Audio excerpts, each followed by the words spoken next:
কি বিশৃংখল পৰিৱেশ আজি মানুহ চাব পৰা নাই। দীঘলীয়া 10 কিলোমিটাৰ 5 কিলোমিটাৰ মানুহে ইয়াত ভুল এপাত দিব পৰা নাই, মানুহক ওলাই দিব লগা হৈছে, মাৰপিট কৰি তেনেকুৱা ধৰণৰ।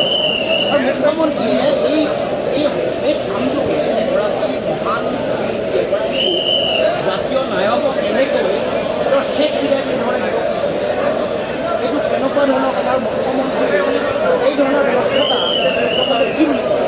আমি আচলতে এইটো কথা আমি সাধাৰণ মানুহৰ আমিও আহিছোঁ, আহি মানুহে কোনো মানুহে হওক আৰু লাঠি চাৰ্জ কৰিছে, সোমাব পৰা নাই, ওলাবলৈ ব্যৱস্থা নাই, একদম চূড়ান্ত বিশৃংখল।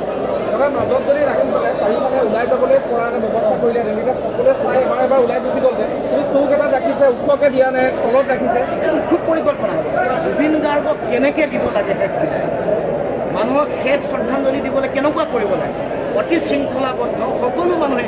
কাৰণ সমগ্ৰ অসমৰ কোনো বৰাক ব্ৰহ্মপুত্ৰ উপত্যকা নাই নহয়, উজনি নামনি নাই নহয়, পাহাৰ ভৈয়াম নাই নহয়, সকলো প্ৰান্তৰ পৰা আহিছে, সকলো জাতি জনগোষ্ঠী ভাষা ভাষী ধৰ্মাৱলম্বী লোক আহিছে। তেওঁলোকে আহিছে ভালকৈ এটা শ্ৰদ্ধা জনাই যাব পৰা, শ্ৰদ্ধাঞ্জলি দিব পৰা এটা পৰিৱেশ বনাইছে। সেইটোকে নকৰি ইমান এটা বিশৃংখলা পৰিৱেশ, এইটো আমি মানে যে অসমীয়া সমাজৰ এগৰাকী মানুহ হিচাপে আমি লাজ পাইছোঁ। আৰু দাদা, বিশ্বৰ 4ৰ্থ সৰ্ববৃহৎ কোনো লোকৰ মৃত্যুত মানুহ হৈছে। জুবিনে ধন টকা সম্পত্তিৰ কথা পাতিলোঁ, কিন্তু মানুহ ঘটি থৈ গ'ল। শেষ যাত্ৰাত অগণন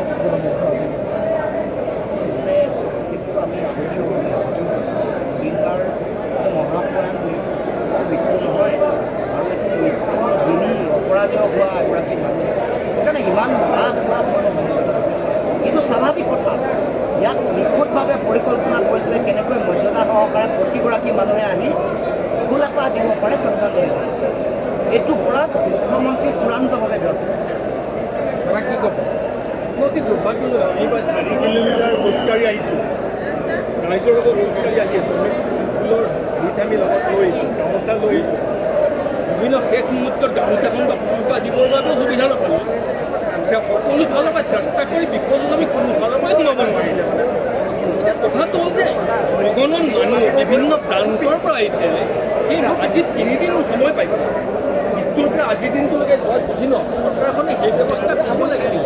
ইমান অকৰ্মণ্যতা চৰকাৰে প্ৰদৰ্শন কৰিলে ডক্টৰ ভূপেন হাজৰিকাৰ ভূপেন্দ্ৰৰ সময়ত, সেই সময়ত চৰকাৰে ব্যৱস্থা কৰিছিল, নিশ্চিতভাৱে শৃংখলাবদ্ধ আছিল। প্ৰতিজন মানুহে ভূপেন্দ্ৰক শ্ৰদ্ধা জনাবলৈ সুবিধা পাইছিল। ইয়াত সেই ব্যৱস্থাটো নাই। ইয়াত অন্ততঃ 10টামান গেট বনাই দিয়া হ'লে, লাইন পাতি সকলোৱে যাব দিয়া হ'লে, ওলাই যোৱাৰ পথ বেলেগ কৰি দিয়া হ'লে, মাজত যদি জুবিনক হ'লেহেঁতেন, জুবিন মানুহৰ হৃদয়ৰ স্পন্দন, সেই জুবিনক ভাল পোৱা মানুহজনক ফুল এপাহ দিবলৈ মানুহ সুবিধা পোৱা নাই, দৰ্শন দিবলৈ সুবিধা পোৱা নাই। কিন্তু অকৰ্মণ্যত এখন চৰকাৰ, ইয়াতে দুৰ্ভাগ্যজনক কথা কি হ'ব পাৰে? আমি শ্ৰদ্ধাটো আজি এই কথাবোৰ ক'বলৈ অহা নাই, কিন্তু আমি অতিষ্ঠ বিৰক্ত হৈছোঁ। প্লাছ আমি ৰাইজক দেখি আছোঁ, সকলো ৰাইজৰ খুব আমি মন কৰিছোঁ। আমাক বিভিন্নজন ৰাইজে খুব ভুল কৰিছে, গতিকে সকলো ৰাইজৰে কথাখিনি আমি যোজনা কৰোঁ। পিছফালে এখন গেট আছে, যদি VIP আৰু চেলিব্ৰিটিবোৰ যাব পাৰে। পিছফালে এখন গেট আছে বুলি কোৱা হয়। জুবিন সাধাৰণ মানুহৰ আছিল, জুবিন আম জনতাৰ আছিল, সাধাৰণ মানুহৰ আছিল। জুবিনে কোনোদিন টকাত গুৰুত্ব দিয়া নাছিল, জুবিনে মানুহৰ ভালপোৱাৰ প্ৰেমক গুৰুত্ব দিছিল।